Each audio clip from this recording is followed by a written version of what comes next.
Glória a Deus. Paz do Senhor, igreja. Quem está feliz com Cristo, diga aleluia. Amém. Abra comigo a sua Bíblia, Lucas capítulo 4. Lucas capítulo 4. Hoje estamos celebrando o Dia dos Pais. Eu quero ministrar uma mensagem cujo título é Filho Maduro e a Vontade do Pai. Diga assim: o filho maduro e a vontade do Pai. Eu vou esperar o meu tangedor descer, para que a gente possa ministrar o Senhor junto. Lucas capítulo 4, a partir do verso 1. Quem for achando aí vai dizendo: eu vou para o céu. Aleluia. Quem não achou, pela fé diga: eu vou também, pastor. De maneira nenhuma ficarei fora dessa carruagem que vai para o céu. Aleluia. Lucas capítulo 4, vamos ler a palavra do Senhor. Jesus, cheio do Espírito Santo, voltou do Jordão e foi guiado pelo mesmo Espírito no deserto durante 40 dias, sendo tentado pelo diabo. Nada comeu naqueles dias, ao fim dos quais teve fome. Então o diabo disse a Jesus: se você é filho de Deus, mande que essa pedra se transforme em pão. Mas Jesus lhe respondeu: está escrito, o ser humano, o homem, não viverá só de pão. Então o diabo o levou para um lugar mais alto e num instante lhe mostrou todos os reinos do mundo e disse: eu lhe darei todo este poder e a glória destes reinos, porque isso me foi entregue, e posso dar a quem eu quiser. Portanto, se você me adorar, tudo isso será seu. Mas Jesus respondeu: está escrito, adore o Senhor seu Deus, e só a Ele preste culto.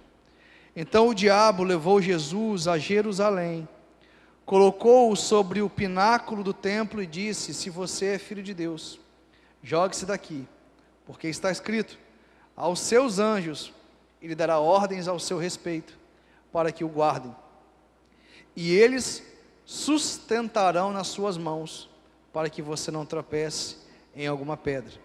Jesus respondeu ao diabo: também foi dito, não ponha à prova o Senhor seu Deus. Tendo concluído todas as tentações, o diabo afastou-se de Jesus, até momento oportuno. Diga assim: até momento oportuno. Sabe por quê? Porque ele iria voltar. É assim, irmãos, a gente vence uma batalha e o diabo insiste em querer nos derrotar, mas somos mais que vencedores em Cristo Jesus, amém? Aleluia, glória a Deus. Meus irmãos, a Bíblia nos apresenta uma galeria de textos bíblicos, que são os textos bíblicos mais conhecidos. Eu poderia elencar alguns, como por exemplo, Salmo 23. Quem lembra do Salmo 23?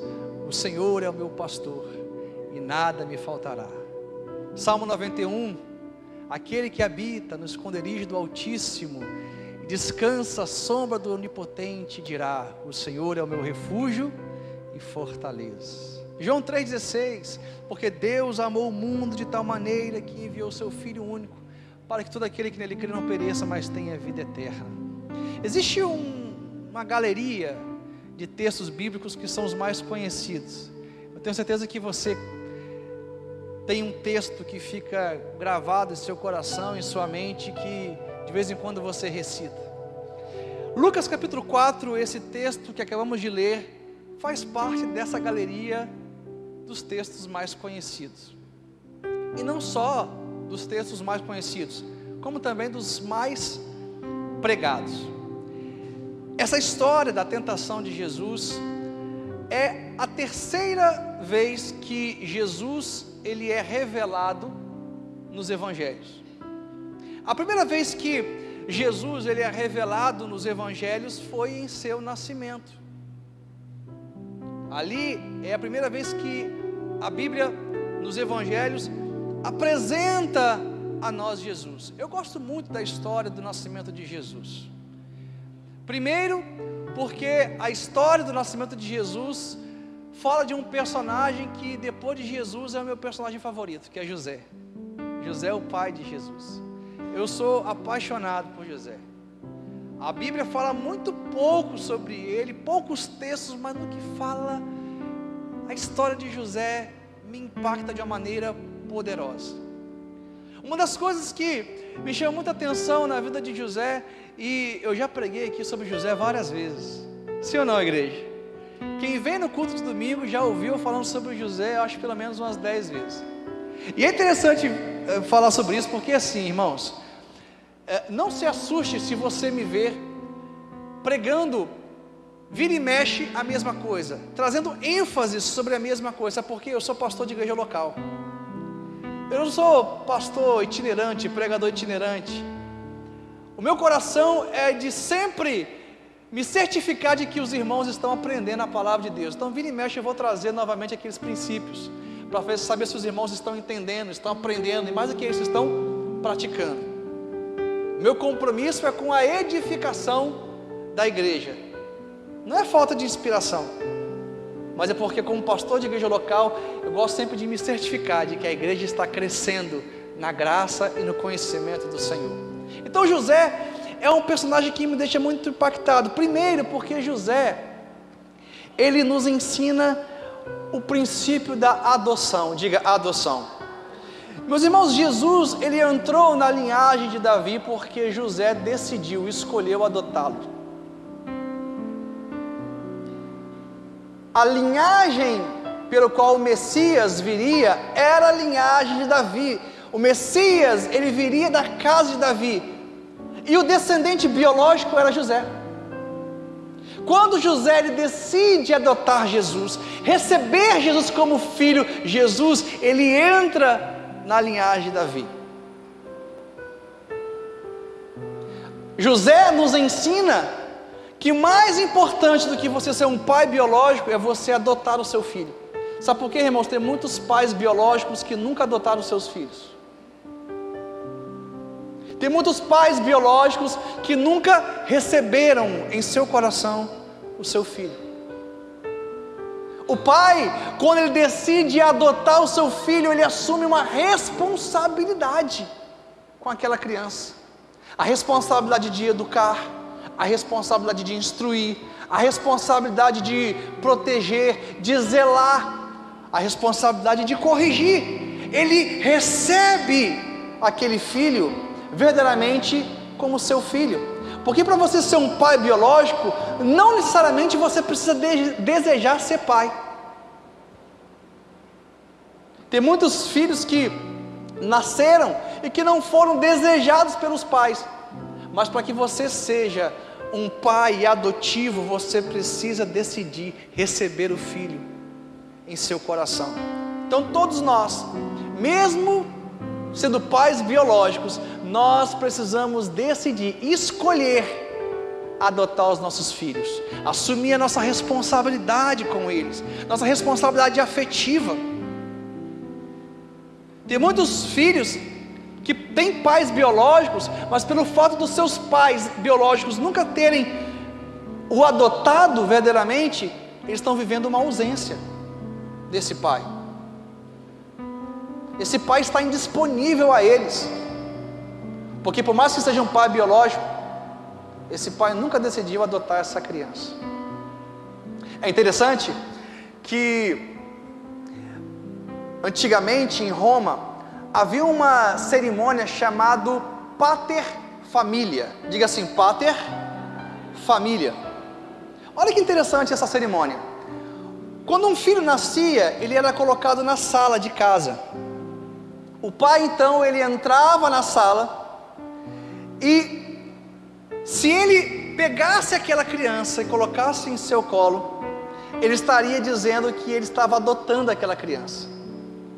Mais do que ser um pai biológico, ele estava adotando aquela criança. O pai adotivo, na época de Roma, era mais privilegiado do que o pai biológico.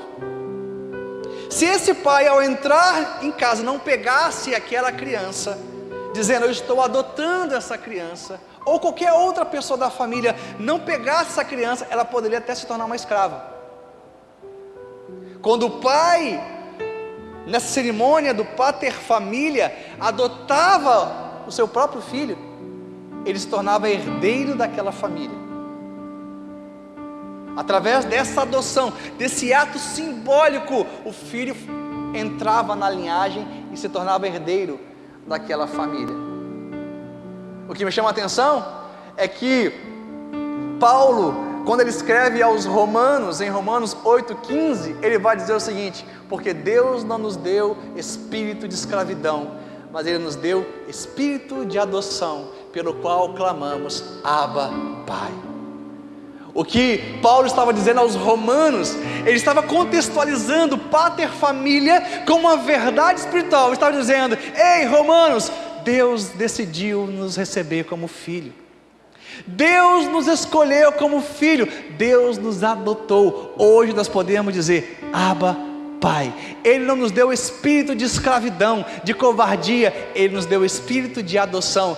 Nós somos herdeiros de Deus, das suas promessas, da sua aliança. Era isso que Paulo estava dizendo aos Romanos. Deixa eu te dizer algo nessa manhã: nós recebemos o espírito de adoção, pelo qual podemos clamar: Abba, Pai. Você tem um Pai no céu que te ama, que cuida de você, que te protege, que tem um zelo pela sua vida. Você não precisa andar debaixo de um espírito de escravidão, de medo, não. Nós somos adotados, Ele nos escolheu, decidiu nos abraçar.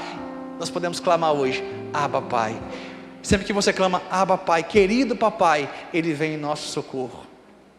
Quantos podem dizer amém? Então Paulo, ele contextualiza o pater família para passar essa mensagem aos romanos. Deus decidiu ser o nosso Pai. São boas novas, né? Como é que você fica diante dessa verdade, sabendo que Deus decidiu ser o seu Pai, Deus escolheu ser o seu Pai? De repente, o seu pai biológico, ele nunca te adotou, mas hoje que eu vou te dizer, o Pai Celestial te adotou. Ele te inseriu nas promessas dEle, Ele te inseriu nas alianças que Ele fez com Israel. Você pode clamar: Abba, Pai. Essa é a primeira razão pela qual eu gosto muito de José. Ele nos ensina a importância da adoção. A segunda razão pela qual a história do nascimento de Jesus me deixa impactada é porque ela tem detalhes profundos que nos ensina muito. Um dos detalhes, dentre vários que eu já compartilhei com os irmãos, foi quando César, imperador de Roma, ele baixou um decreto para que todas as pessoas voltassem para a sua cidade natal, porque haveria um recenso. César queria fazer uma recontagem do povo, e ele disse o seguinte: olha, não importa em qual cidade você mora, você vai ter que voltar para a sua cidade natal. Nesse tempo, José estava com Maria, e Maria grávida de Jesus, um barrigão.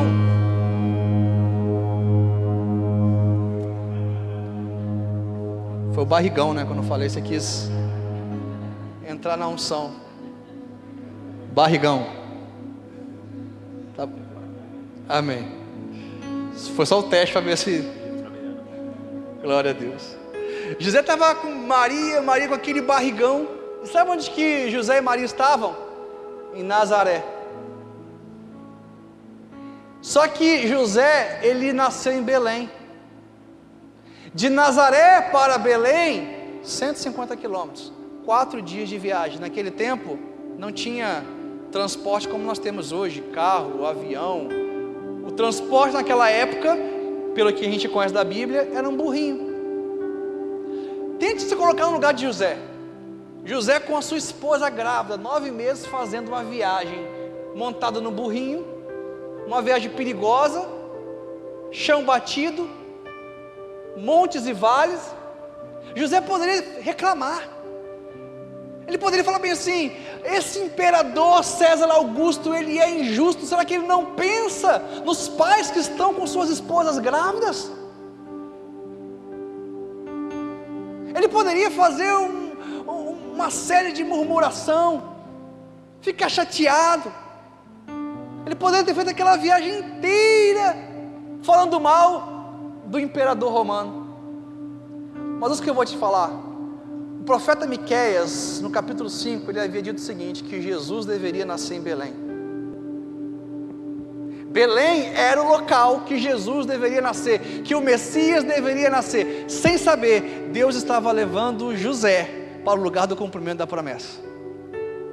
Porque assim, irmãos, quando Deus ele quer cumprir uma promessa em nossas vidas, Ele vai movimentar tudo para te levar para o lugar do cumprimento. Quem está entendendo? Ele vai mover governador, Ele vai mover presidente, Ele vai mover as leis, Ele vai mover o judiciário, o legislativo, o executivo, Ele vai mover as circunstâncias, Ele vai mover tudo para te levar para Belém, para o lugar do cumprimento da promessa dEle na sua vida. Qual é a lição? Não reclame, não murmure se as coisas parecem estar fora do seu controle. Nunca está fora do controle de Deus. Você pode clamar, Abba Pai, porque você clama, Abba Pai, pelo fato de que Deus te adotou. Agora, quem está no controle da sua vida é o Pai. Ele vai mover todas as coisas para te conduzir, para te levar para Belém, para o lugar do cumprimento da promessa dele. José pode ter reclamado, como muitas vezes nós reclamamos, por que isso está acontecendo na minha vida? Essa pessoa está me perseguindo, eu fui demitido, eu estou tendo dificuldades nessa área, por que tudo está acontecendo? Não reclame, não murmure, muitas vezes é Deus movimentando as circunstâncias para te levar para o lugar do cumprimento da promessa dele. José, com Maria grávida, teve que percorrer uma distância de 150 quilômetros, 4 dias de viagem. José não sabia, mas Deus estava levando ele para o lugar do cumprimento da palavra que um dia foi profetizada. Quantos estão entendendo?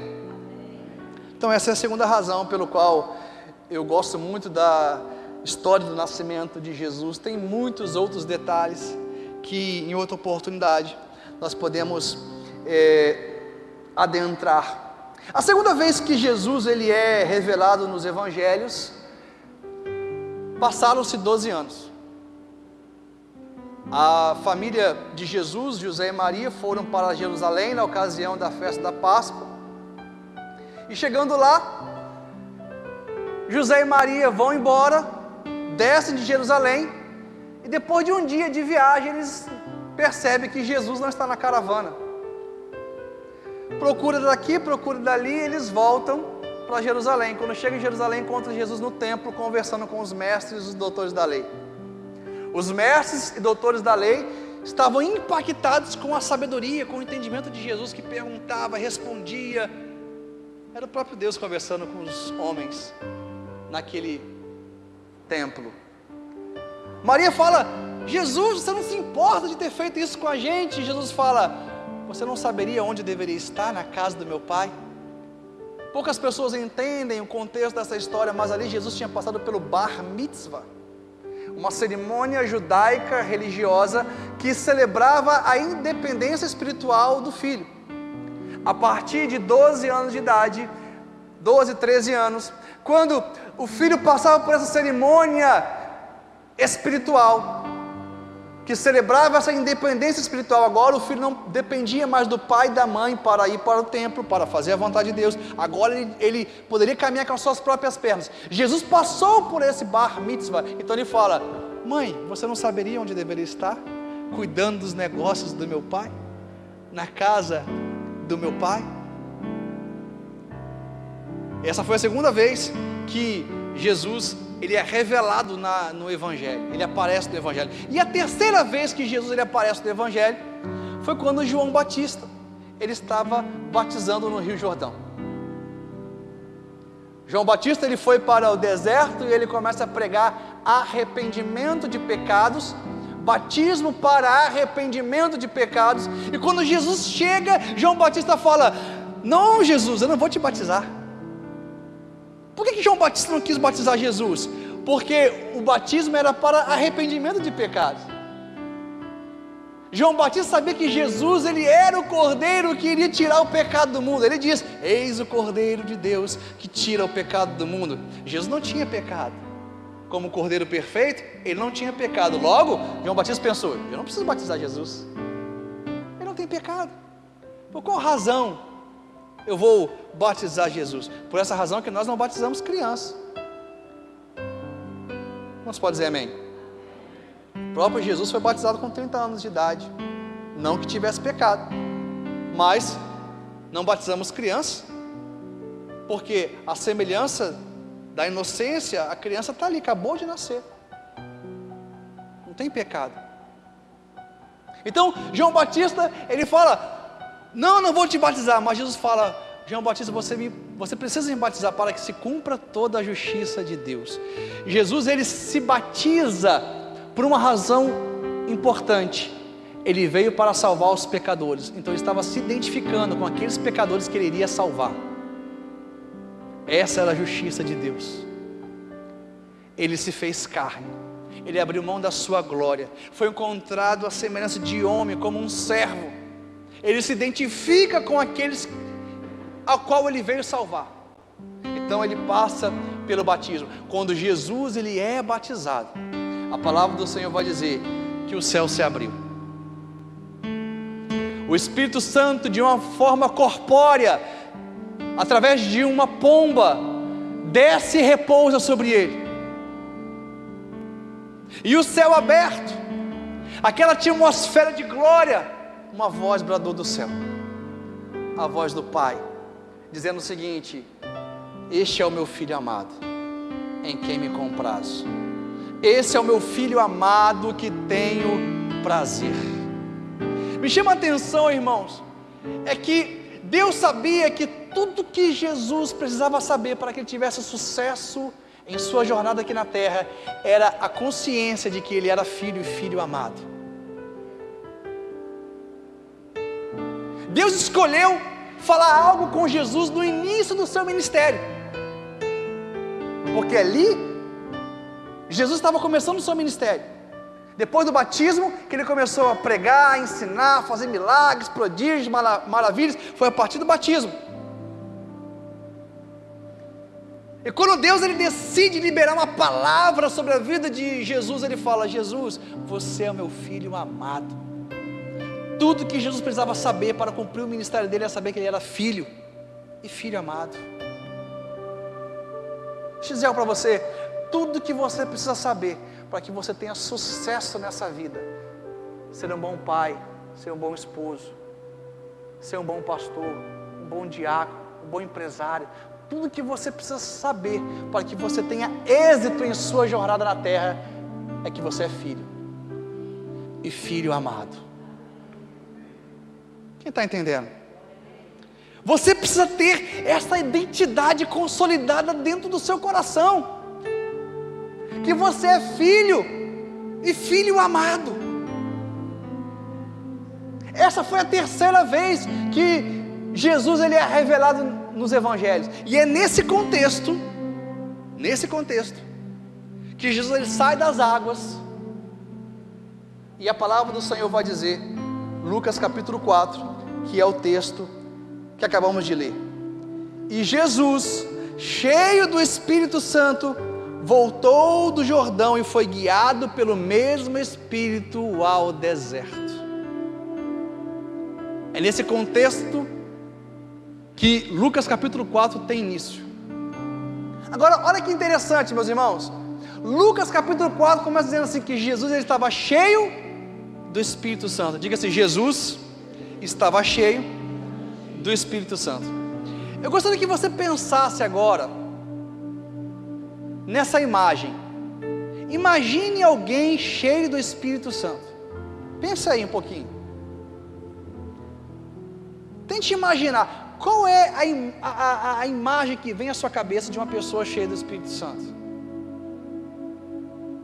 Seja sincero e honesto.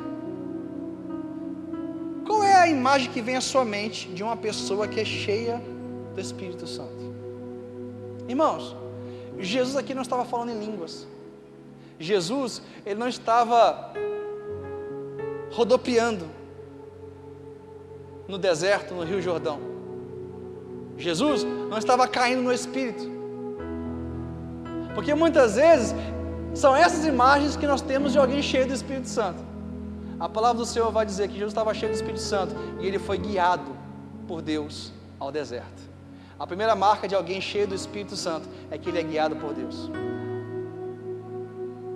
Diga assim, a primeira marca de alguém cheio do Espírito Santo é que ele é guiado por Deus.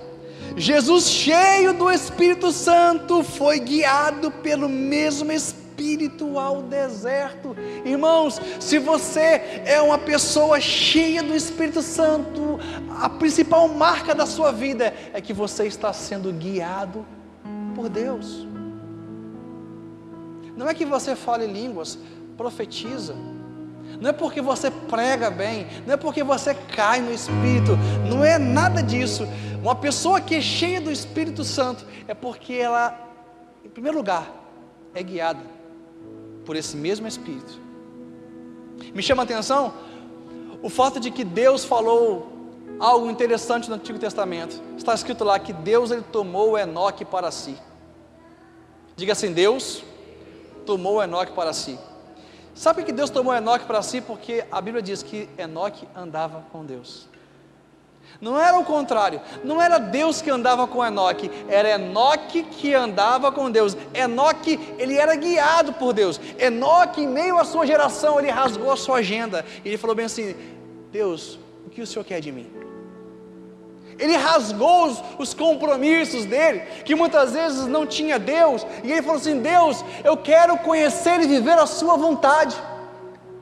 Meus irmãos, nós estamos vivendo um tempo que nós precisamos rasgar a nossa agenda para seguir a Deus, colocar Deus em primeiro lugar, os valores do reino, os princípios do reino. Nós precisamos rasgar nossos achismos, para que possamos ser guiados pelo Senhor. Essa é a marca de alguém cheio do Espírito Santo, alguém que é cheio do Espírito Santo em sua vida. A vontade que prevalece é a vontade do Pai, não a sua própria vontade. Jesus estava cheio do Espírito Santo, e Ele nos ensina essa lição. Alguém cheio do Espírito Santo é guiado por esse mesmo Espírito. Como estão entendendo? Glória a Deus. Romanos capítulo 8, verso 14 vai dizer, todos que são guiados pelo Espírito de Deus, são filhos de Deus. Olha que tremendo esse texto. Todos que são guiados pelo Espírito de Deus, são filhos de Deus. Quantos filhos temos aqui nessa manhã? Então você está sendo guiado por Deus, você está sendo direcionado por Deus, a sua vida está sendo influenciada por Deus, pela sua palavra, pelos seus princípios, pelos seus valores. Todos que são guiados pelo Espírito de Deus, são filhos de Deus. E aí o versículo 2 vai dizer assim, Lucas capítulo 4, versículo 2, Jesus ele é levado pelo Espírito Santo ao deserto. Ele passa 40 dias no deserto, e ele não comeu nada, ele estava em jejum, 40 dias. Ao final dos 40 dias, Jesus teve fome. E aí quando ele teve fome, quem aparece? O diabo, porque ele sempre vai aparecer quando você tem fome. Seja fome de comida material, seja fome emocional, seja fome espiritual. Cuidado com as fomes da vida, porque muitas vezes é aí que o diabo vai aparecer para te fazer propostas. Sim ou não? Às vezes você está carente emocionalmente, cheio de fome, querendo saciar a sua alma. Aí quem aparece? O diabo, para te fazer uma proposta. Quantos e quantas são as pessoas que buscam saciar a sua fome emocional, seu vazio emocional, nas drogas, na prostituição, na mentira, entram em negócios errados, vão para o alcoolismo, querendo saciar a sua fome. Cuidado com os momentos de fome da vida, porque o diabo sempre vai aparecer nesses momentos para te fazer propostas. Propostas. Passou 40 dias, Jesus teve fome, o diabo apareceu. E aí, Lucas capítulo 2, começa a tentação do diabo. O diabo começa a tentar Jesus. Durante 40 dias, sendo tentado pelo diabo, nada comeu naqueles dias, ao fim dos quais teve fome. Então o diabo disse a Jesus: se você é filho de Deus, mande que essa pedra se transforme em pão. Diga assim: se você é filho de Deus, mande que essa pedra se transforme em pão. A gente precisa entender um detalhe aqui desse texto. Você não vai entender a tentação que Jesus sofreu se você não entender uma palavra em específico. A palavra filho, diga filho. Quando o diabo fala assim, se você é filho de Deus, quando ele fala isso para Jesus, essa palavra filho, no grego, é a palavra uios, diga uios. Diga mais fé, diga uios. Uios no grego é filho maduro. Olha a tentação do diabo. O que o diabo está falando para Jesus é o seguinte: Jesus, se você é filho maduro, transforma essa pedra em pão.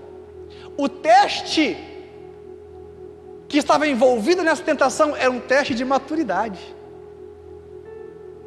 Deixa eu ver se ele realmente tem maturidade para ser o Salvador.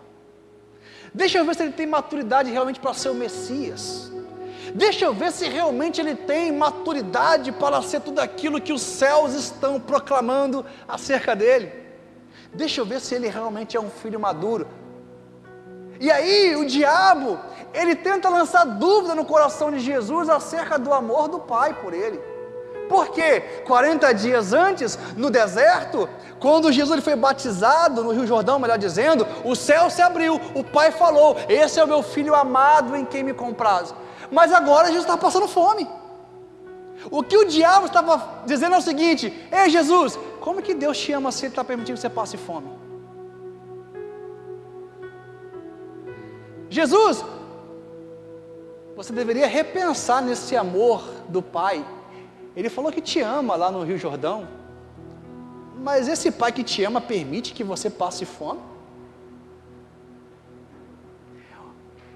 A questão aqui era essa, porque o que o diabo estava fazendo era tentar lançar dúvida no coração de Jesus acerca do amor do Pai.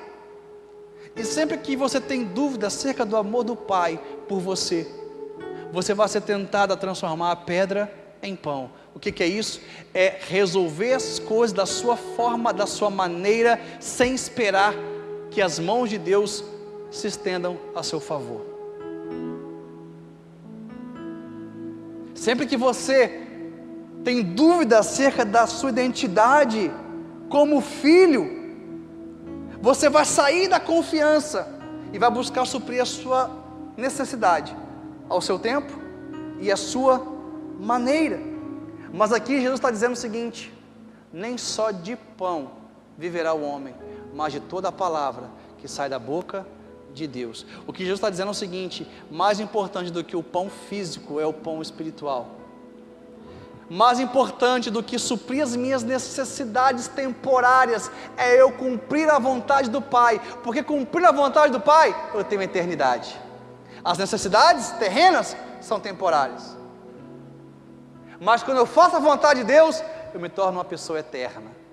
Então eu não vou trocar a minha eternidade por uma situação, uma questão temporária. Então Jesus está dizendo o seguinte: mais importante do que necessidades temporárias é o propósito eterno de Deus em nossas vidas. Quantos podem dizer amém? Então Jesus, Ele está nos ensinando isso. Nós precisamos confiar no Pai para que Ele supra a nossa necessidade, ao seu tempo e à sua maneira. Então observe, irmãos, que um filho maduro, ele sempre vai passar por essas tentações e ele vai vencer.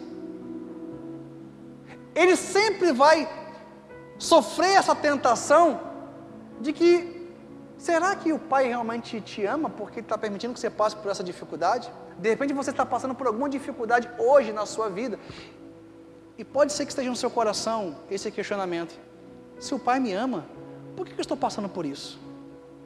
Ouça o que eu vou te dizer: não cabe a nós questionar o porquê estamos passando por isso. Jesus, como Deus, Ele poderia transformar pedra em pão, Ele tinha poder para isso, mas como filho, Ele entendia que Ele precisava fazer toda a vontade de Deus.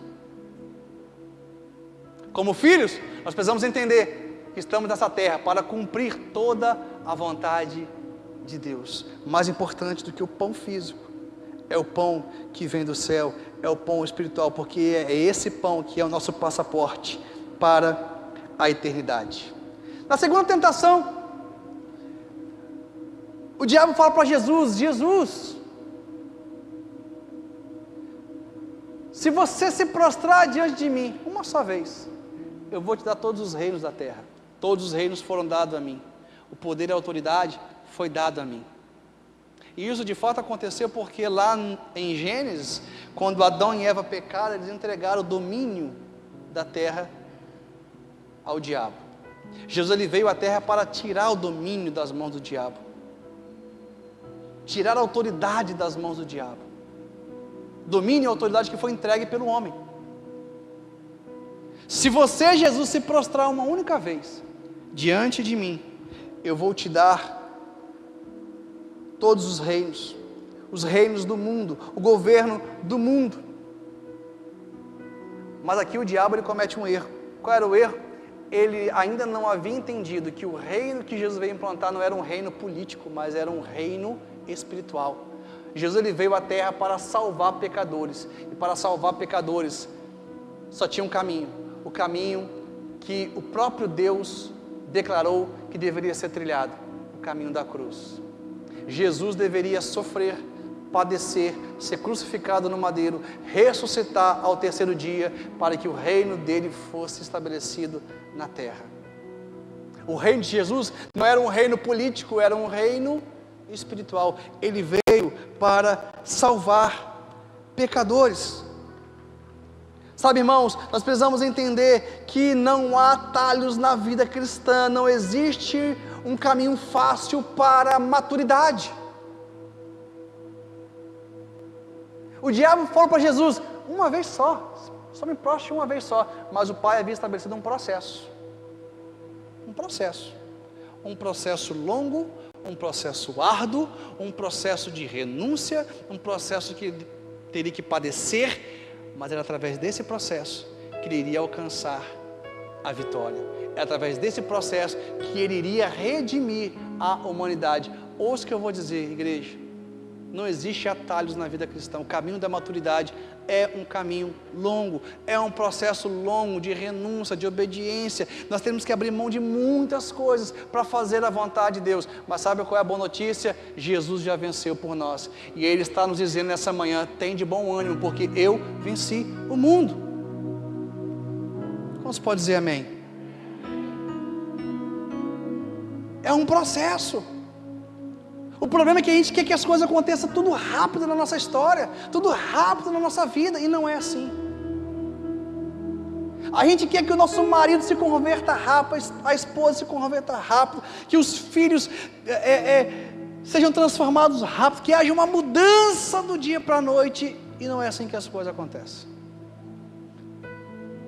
É um processo. A transformação é um processo.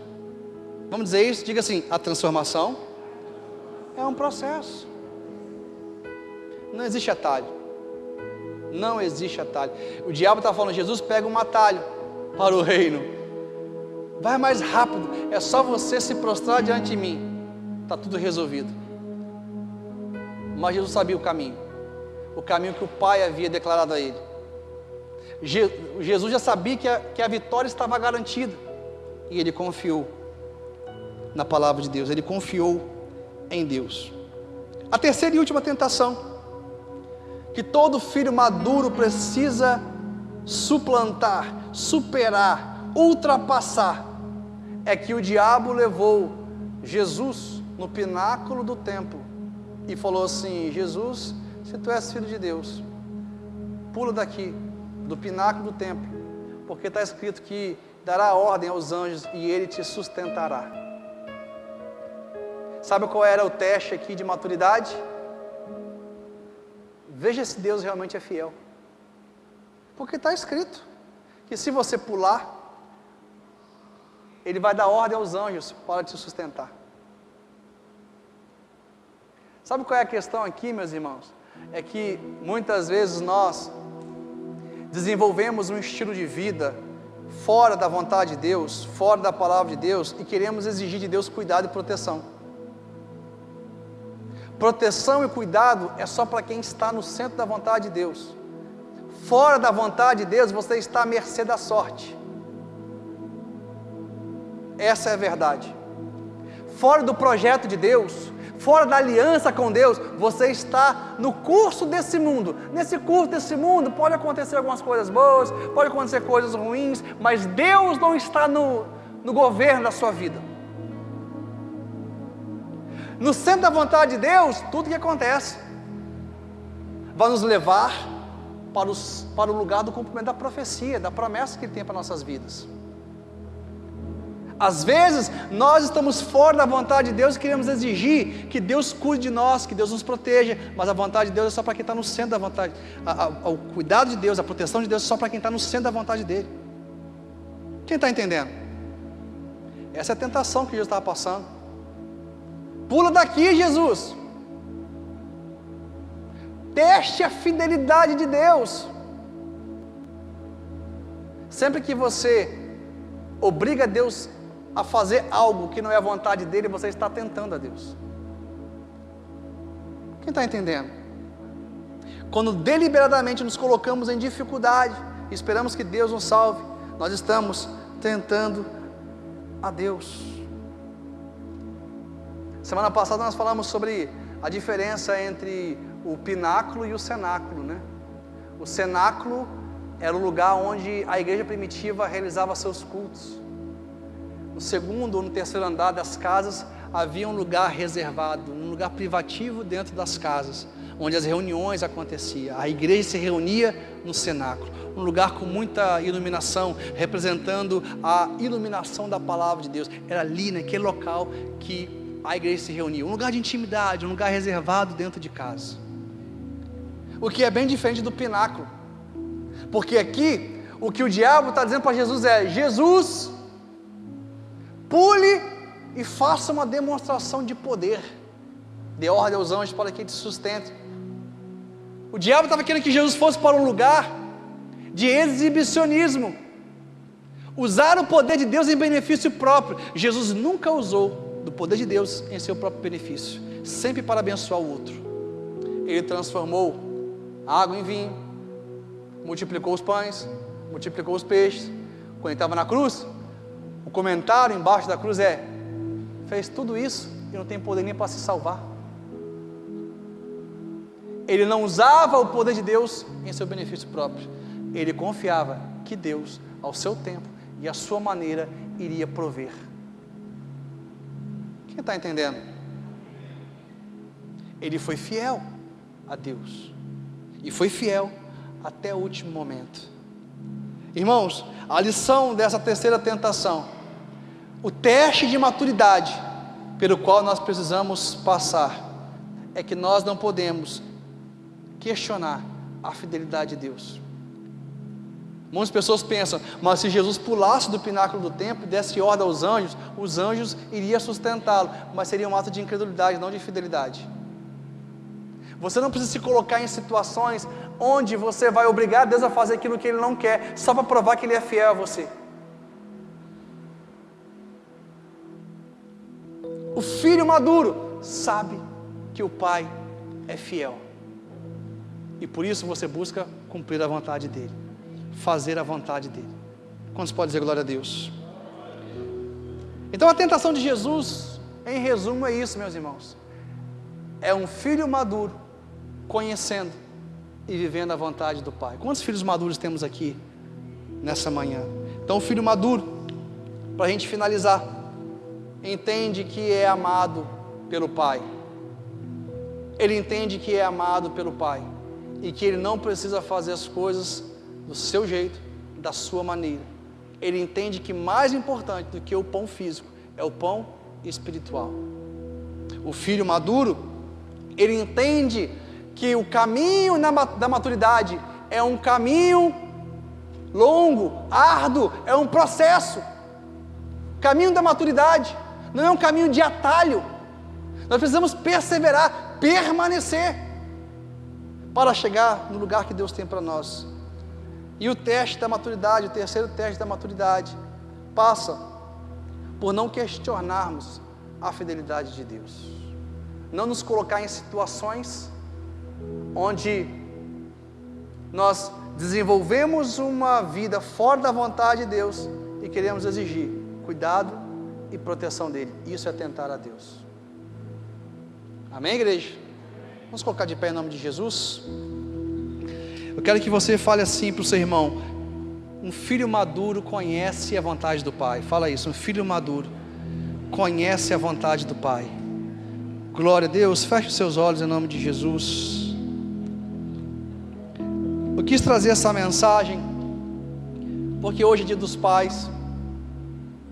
Eu consultei ao Senhor: Senhor, o que eu ministro à sua igreja? E o Senhor colocou essa palavra em meu coração, falando sobre filhos maduros. Filhos maduros conhecem e vivem a vontade do Pai. Esse episódio de Lucas capítulo 4, onde Jesus ele é tentado pelo diabo, essa tentação na verdade é um teste de maturidade, teste que nós estamos passando frequentemente na nossa história, na nossa vida.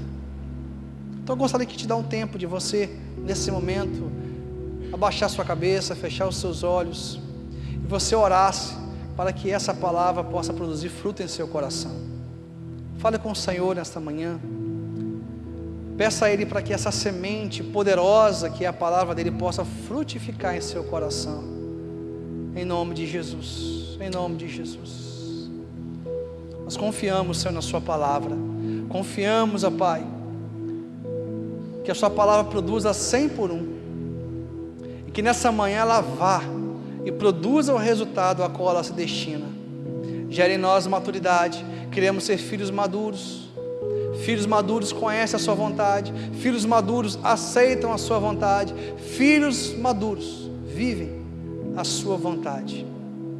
E por isso são mais que vencedores. Por isso são mais que vencedores. Aleluia, aleluia. Glória a Deus.